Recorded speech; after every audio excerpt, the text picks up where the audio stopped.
March of this year, comics fans across the world were either overjoyed or f***ing incensed when DC announced in Justice League number 50, the Joker's true identity will be revealed.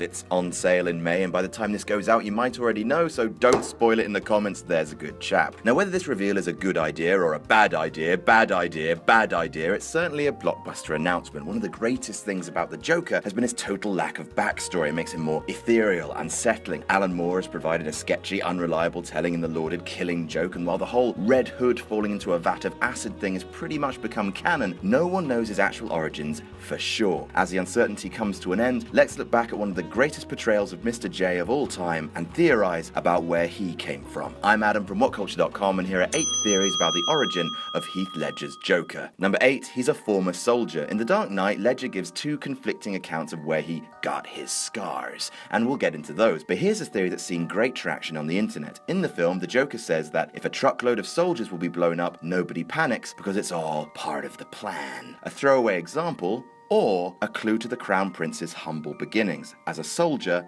blown up, injured by shrapnel, and suffering from PTSD. It makes sense. War makes life seem chaotic, random, and cruel, like the Joker, plus it explains his keen sense of strategy and his ability to rig up cheap explosives.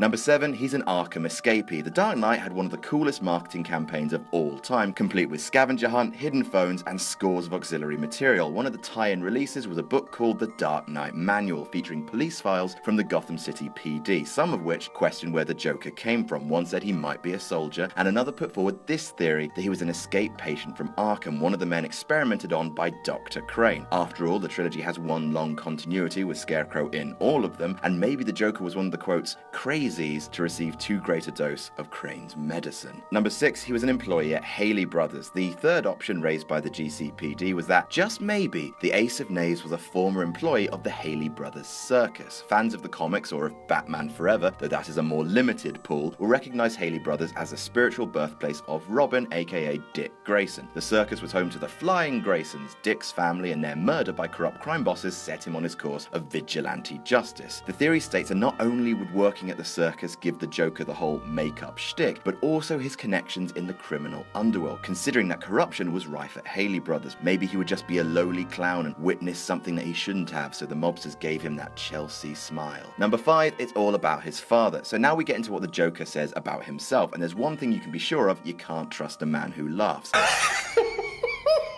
The first theory, the one that he shares with Gamble, is that it's all about his father. Mr. Joker Sr. was a drunk who would abuse his family and laugh, eventually killing Joker Jr.'s mother in front of the young'un. Now this should be completely discredited by the fact that Joker makes up an entirely different tale later on in the film, if not for the fact that, later on in the movie, in front of a completely new set of people who didn't see the Gamble scene, he mentions his father and how much he hated him. Perhaps the dad theory has more weight than we thought. Number 4, it's all about his wife. The next contender is the second of the 2 explanations the Joker offers in the movie, this time to Rachel Dawes. It's the least well-advised chat-up line in the history of movies. The Joker regales Rachel with a tale of his lady love and how she was mutilated. To cheer up his wife, he cuts up his own face, and she can't stand the sight of me. Again, probably just another red herring, but it's interesting that even after getting his hands on Harvey, Joker still has his men kidnap Rachel, like he's obsessed with their love, like he finds the idea of that devotion something to be destroyed. Maybe the hang-ups from his wife leaving him are still fresh in his mind. Number 3, he didn't exist until Batman. Now this is really heavily hinted at the end of Batman Begins. Gordon talks about escalation and how the presence of the Batman could give rise to more people with a taste for the theatrical. This is the first time the Joker is mentioned. In the time it takes for the bat signal to be made, the Joker is at large. Now does this mean he's been around for years and has only just made himself known once he sees another freak in the papers, or does it perhaps tie into the old Red Hood theory from the comics? Perhaps one of his first cases after defeating Ra's al Ghul involves him accidentally knocking a criminal into a vat of acid at Ace Chemicals. Number 2, he doesn't know. Now this is always going to be a possibility. After all, the Joker likens himself to a dog chasing cars, not really knowing what he's doing, pinging from one experience to the next. Perhaps this is because he simply doesn't know who he is or where he's come from. Perhaps he's suffered a psychotic break so severe he has no idea of his real name anymore, and he is simply madness incarnate,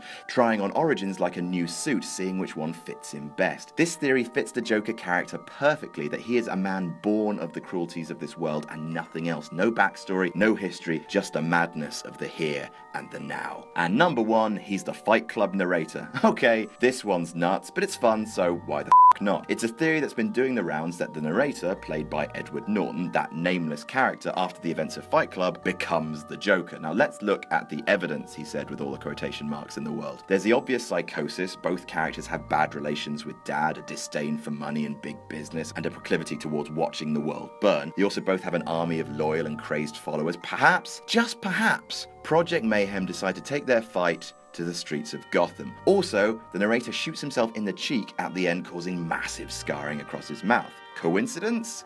Probably, yes, but it's a fun theory, and like all the rest, it proves how powerful a character with no definite backstory can be, and why DC are playing with fire in trying to provide an actual answer. And that's our list. Did we miss any out? Tell us about it in the comments. Don't forget to like, share, and subscribe. You can follow me on Twitter here. I'm Adam from WhatCulture.com, and I'll see you soon.